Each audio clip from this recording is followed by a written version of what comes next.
Well, hey guys, I'm Chris Hahn. I am one of the brand managers here at Funimation, and I have had a privilege to work on Yu Yu Hakusho for these past few years. I'm Ian Balin, Senior Graphic Designer for Yu Yu Hakusho. And I'm Aaron Walsh, Associate Brand Manager for Yu Yu Hakusho at Funimation. So all three of us had a privilege to work on Yu Yu Hakusho on these steelbooks recently, and it's been a lot of fun for each and every one of us. And at the same time, we want to give you guys a really cool experience to the behind-the-scenes look in how we came up with the concept of this product, but also the artworks that are on it, because we've actually commissioned the front and the back covers of each steelbook with exclusive new artworks. And we're going to go through and kind of talk about that process of how we went through that, how it all came together, what inspired us, and a lot of that stuff. As a Yu Yu fan, this is probably definitely my top 5 of all time anime shows, and it is my favorite Toonami show that I watched growing up, and so definitely a lot of nostalgia, even working on this. And so same with these guys. We've had the privilege for these last several months to really work through that and also just kind of let our fandom really show through in this project. And so we hope that you guys are definitely finding a lot of pleasure in the next few moments that we are talking through. And as someone who's actually worked on it since I started working here, like 10, 11 years ago. Crazy, yeah. It's kind of nice and refreshing to get some new pieces of art to finally show people. Kind of brings us to this one big concept for the product, which is bringing the band back together. And so, Ian, why don't you tell us more about that? Yeah, so when I looked at all of the images that we used to use for Yu Yu, a lot of them were kind of like just them kind of posing, kind of like in like teeny bopper kind of poses, like from like old magazines and stuff. And we had this opportunity with like nostalgia, so we decided to think of like great 4-man bands from the past and decided to try to mimic some of their poses and some of the artwork, the new artwork that we had. To capture some of that Rolling Stones magazine cover kind of look to some of the old artwork again. So it's new and fresh, but it's still kind of true to the classic vibe that we used to get from the show. We've got the full color version here. Yeah. What you'll see is in front of each steelbook release, we are featuring one of the 4 characters, as you know, and then on the back we have them all together. But there's a lot of cool things that we got to do with in terms of the process of coming up with their poses, but also little things that we added, like nuances such as Easter eggs into each image. And so as you collect all 4 of these, you'll notice that the front covers all kind of make this one big collage, and they kind of bleed into each other to Literally bringing the band back together. Exactly. And all done by one of the original character designers from the show back in the 90s too, which is really a treat to be able to work with somebody who was on the original production for the anime. Yeah, absolutely. And I think one of the interesting parts of the process as we kind of came up with this concept and we're basically gathering all of these inspirational images of other bands, we took that and we kind of made like a whole plan file that shows which characters placed where, what kind of pose they would have. What and facial expression. facial expression to clothes and things like that. And so I think one of the coolest parts about it was really coming up with the Easter eggs, since for us, we have seen all of it, but it's kind of been some time since I rewatched it, and so there were things that we're trying to figure out, like it'd be cool to like incorporate some little Easter eggs to each artwork. And so that was also a process that we went through with the licensor to kind of discuss what those Easter eggs are and also explain to them what that even means and trying to get them to understand, like, we want to add a little subtle objects into each artwork to kind of show the Easter eggs in it. And so for seasons 1 and 2, we can tell you what those are. And so Ian, why don't you share about that? For season 1, we had a couple ideas. We went back and forth with the licensor a couple times. You won't see it in this one, but at first we wanted to have the car that Yusuke was hit by in the beginning, but we felt that maybe that was a little too much, so we kind of went a little smaller, and we've got this little soccer ball off in the corner. Kind of want to dig a little bit deeper on like what our discussions look like with the licensor.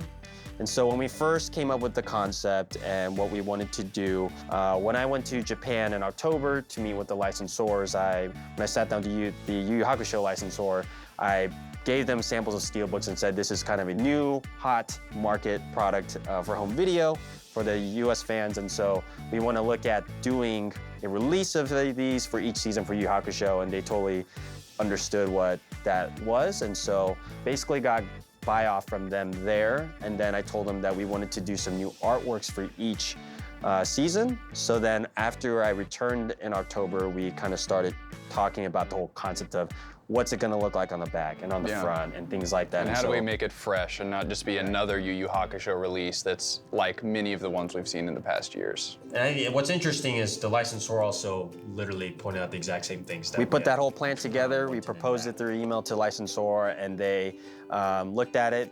Great, they got us the prices, we agreed on the plan, and then we started getting into really the details of each artwork. And so we really worked a lot on the Easter eggs of each season and what that Easter egg would be. And once we kind of formalized all of those 4 seasons, then we also got into the details of the character poses, to their facial expressions. To the front covers being pushed together to form an image, having each main character kind of show off their power. Yeah, the Kuwabara order. sword, you know. Yeah, the order was Dragon one Flame. thing. Yeah. Say, I'm surprised that the licensors let us kind of do this. This is not something that's normal, like at all. Like we don't get brand new art. We have to reuse a lot of things that people in Japan already have. So to get something exclusive to us is like a huge deal to me, at least. It definitely took some back and forth in terms of the concepts. Even in discussion of just making all 4 be one cohesive image together was something we had to kind of like explain and kind of step-by-step guide through why we wanted to do it and why we thought it was unique to the licensor. And it was something they kind of as a concept were a little bit unfamiliar with and slightly uncomfortable with at first, but they came around to it. And that's where the concept of the moves like the Dragon of the Darkness Flame bleeding into the first one and the Spirit Sword bleeding into the third one, et cetera, et cetera.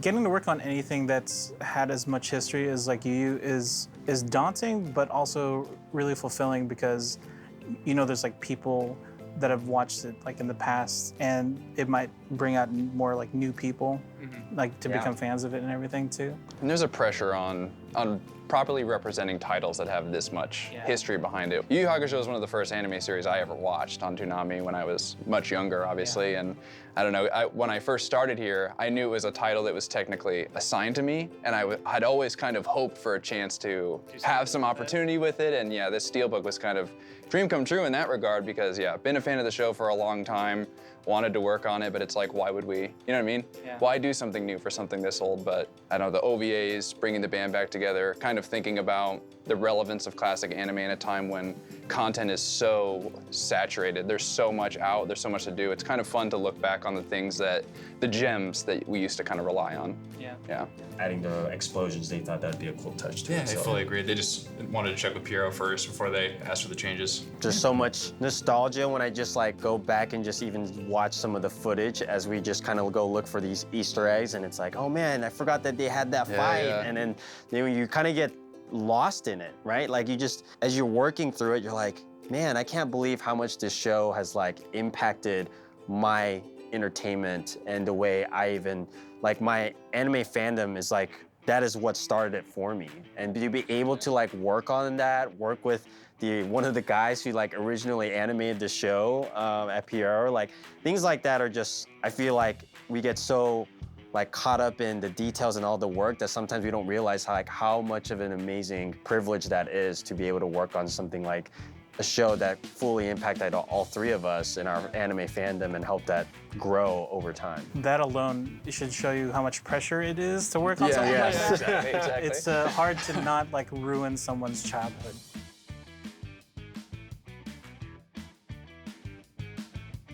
I think it first started with you saying, hey, we're gonna make a new Yu Yu Hakusho product. And the idea was to kind of have something that did come together. And so from there, I came up to them and told them about the band idea, about how so many of their old images was just kind of them posing around like it's a band photo.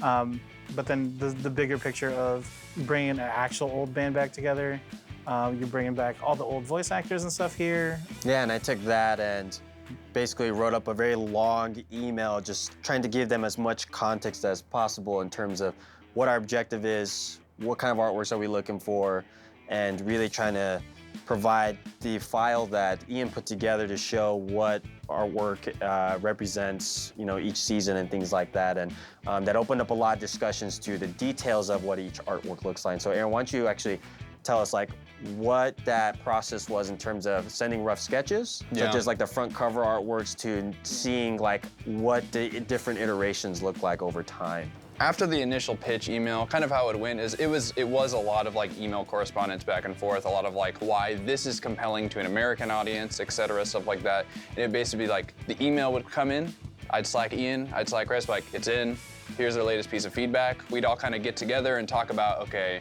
this is their feedback on season 1, what do we want to do differently? Or they're cool with the band thing, let's come up with bands. So we'd break apart, each find some band images we like, come back together, kind of look at which ones made the most sense, which ones we could kind of see, like I could see Yusuke here, I could see Kuwabara there, et cetera, and then we would send it back off with explanation. As we move forward with each iteration, we would get basically about 2 to 3 revisions on each artwork from that point on. So the front artwork, you had to provide a rough sketch. Then from there, they kind of started adding in some elements with some color and kind of seeing, are you okay with this? What do you think? And a lot of the back and forth is just kind of compiling what our opinions were on this side, but also the licensor, and then kind of proposing that back to the animator who was doing the commission artworks. And so a lot of back and forth on that, and once it kind of all came together, then we settled on the position, also the alignment and things like that, and then they, like a month or 2 later, they came back with, here's what the rough sketch looks like of all of them, just kind of done like by digital pencil, essentially. And then they took that structure, and then we said, looks great, and then they slapped the color on the next phase, and then we got the final artwork in. So we got all the front cover artworks at the same time, since all 4 of them felt like it was one big artwork. Yeah, we went with our highest aspirational wish list, and then obviously had that whittled down. The Easter eggs are definitely a fun thing to keep your eyes out for as you see the next 2 releases come out.